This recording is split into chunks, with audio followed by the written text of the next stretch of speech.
दोस्तों आज से हम एक न्यू एनिमे स्टार्ट करने वाले हैं जिसका नाम हेवनली स्वॉर्ड है और इस एनिमे का हम बाकी एनिमे सीरीज के साथ ही कंटिन्यू करेंगे। तो चलिए पहले एपिसोड को शुरू करते हैं। एपिसोड 1 के स्टार्ट में हमें एक कपल को दिखाया जाता है जो काफी ज्यादा घायल होते हैं क्योंकि उनकी नाव बर्बाद हो गई है और वो दोनों एक लकड़ी के टुकड़े पे बहते जा रहे हैं। साथ ही उनका एक छोटा सा बच्चा एक छोटी लकड़ी के टुकड़े पे बहते हुए दूर जा रहा होता है। जिस बच्चे के चेहरे पर एक सिंबल बना था और वो काफी ज्यादा चमक रहा था। वहीं दूर खड़े होकर उस बच्चे को एक डीमन देख रहा होता है और जैसे ही वो डीमन उस बच्चे को पकड़ने के लिए उसकी तरफ जाता है उसे एक बहुत ही जोर का थंडर अटैक लगता है जिससे वो पीछे हट जाता है। तब वहाँ एक ओल्ड मैन जियानमू आते हैं जो उस बच्चे को संभालते हैं। जियानमू को देखकर वो डीमन कहता है, आखिर तुम यहाँ क्या कर रहे हो? तब जियानमू उससे कहते हैं, तुम्हारी ऐसा कहने की हिम्मत कैसे हुई?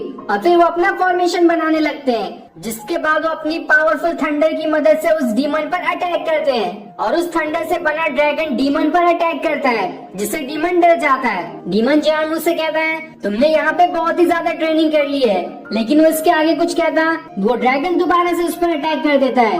ये देखकर वो डीमन डर जाता है और दुम दबाकर भागने में ही अपनी भलाई समझता है, इसलिए वो वहाँ से भाग जाता है। अब जियानमू उस कपल के मेल के पास आते हैं जो उनसे कहता है, अंकल अब मेरा टाइम खत्म हो रहा है, लगता नहीं कि मैं जिंदा बच पाऊंगा, इसलिए मैं अपने बच्चे की जिम्मेदारी आपको देता हूँ और इस बच्चे का नाम बुगुई है। जिसके बाद वो अपना दम तोड़ देता है। तब जियानमू बुगुई से कहते हैं, तुम अभी छोटे हो लेकिन मैं उम्मीद करता हूँ कि तुम दोबारा कभी इस डीमन वर्ल्ड के अंदर नहीं आओगे। जिसके बाद ये सीन यही कट हो जाता है। अगले सीन में हम कुछ साल बाद का सीन देखते हैं जहाँ बुगुई थोड़ा बड़ा हो चुका है और वो खुद को रस्सी से बांधकर उल्टा लटक रहा होता है। जहाँ उसके दोस्त उससे कहते हैं, तुम बेवकूफी मत करो, ऊपर आ जाओ वरना तुम्हें चोट लग जाएगी। लेकिन बुगुई नहीं सुनता। वो कहता है, मैं यहाँ वाइल्ड स्प्रिट स्वॉर्ड टेक्निक सीख रहा हूँ, तुम मुझे डिस्टर्ब मत करो। तभी रस्सी कट जाती है जिससे बुगुई नीचे गिरने लगता है, लेकिन वो खाई के नीचे गिरता है इससे पहले वहाँ एक स्वॉर्ड आ जाती है जो बुगुई को बचा लेती है और उसे उठाकर खाई के ऊपर ले आती है। और वो स्वॉर्ड किसी और की नहीं बल्कि जियानमू की थी। जिसके बाद जियानमू को देखकर बुगुई और उसके दोस्त उनके सामने ग्रेट करते हैं क्योंकि वो उन सभी के मास्टर हैं। जियानमू बुगुई से कहते हैं, तुम बहुत ही बदमाश हो गए हो, मैंने तुम्हें ऐसी हरकत करने से मना किया था लेकिन तुम नहीं सुधरोगे।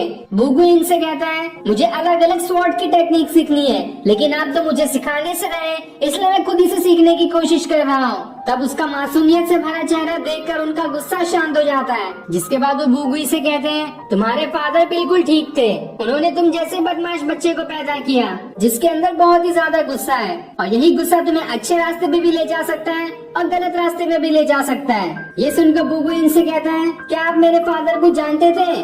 बताओ मुझे कि वो कौन थे और क्या करते थे? क्या मेरी माँ कोई डीमन थी? और अगर ऐसा कुछ नहीं है तो आखिर मैं अकेला क्यों हूँ? जिस पर वो उससे कहते हैं, तुम धीरे धीरे सब जान जाओगे पर अभी तुम बहुत ही छोटे हो। जिसके बाद उसे खाने के लिए कुछ ब्रेड देते हैं, इसलिए बुगुई बैठकर उस ब्रेड को खाने लगता है। तब वहाँ एक कैट आती है जो उसका ब्रेड छीनने की कोशिश करती है। बुगुई इससे कहता है, तुम मेरा खाना क्यों चुरा रही हो? इस पर वो कैट कहती है, तुम्हें भी तो मेरी मदद चाहिए स्पिरिचुअल सील तोड़ने के लिए, इसलिए तुम मुझे अपना आधा खाना दे दो वरना मैं तुम्हारी मदद नहीं करूंगी।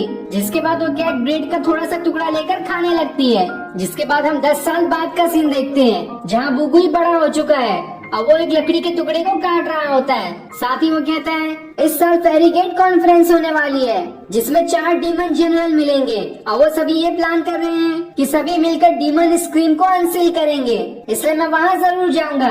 जिसके बाद वो उस लकड़ी की स्वॉर्ड बना लेता है। दूसरी तरफ बुगुई का दोस्त जियानमू के पास आकर कहता है, बहुत बड़ी गड़बड़ हो गई है, बुगुई कहीं दिखाई नहीं दे रहा, उसने एक लेटर भेजा है। वो लेटर जियानमू को दे देता है जिसमें लिखा होता है, अब मैं जा रहा हूँ, मैं तुम्हारे साथ नहीं रहूंगा क्योंकि मैं बड़ा हो चुका हूँ, मुझे अपने फैसले लेने आते हैं। ये सुनकर जियानमू को बहुत ही ज्यादा गुस्सा आता है और उनके अंदर से बहुत ही ज्यादा एनर्जी निकलने लगती है जिससे चारों तरफ तूफान आने लगता है। तब जियानमू के भाई अपने सबसे अच्छे स्टूडेंट से कहते हैं, जाओ अब बुगुई को ढूंढ के लाओ। जिसके बाद वो एक छोटे क्रीचर हुफा को भी भेजते हैं ताकि वो बुगुई को सबक सिखा सके कि वो दोबारा ऐसी गलती नहीं करेगा। जिस पर हुफा कहता है, आप टेंशन मत लो, मैं उस बदमाश बुगुई को सबक सिखा के आता हूँ। दूसरी तरफ हम एक काफी पावरफुल फीमेल को देखते हैं। तब वहाँ उसकी स्टूडेंट आती है जो उससे कहती है बुगुई भाग गया। ये सुनकर वो फीमेल कहती है ढूंढो उसे और उसे प्रोटेक्ट करो, उसे कुछ नहीं होना चाहिए क्योंकि हमें उसकी आगे बहुत ही ज्यादा जरूरत पड़ने वाली है। और उसके ये लाइन कहते ही ये एपिसोड यहीं एंड हो जाता है। Thanks for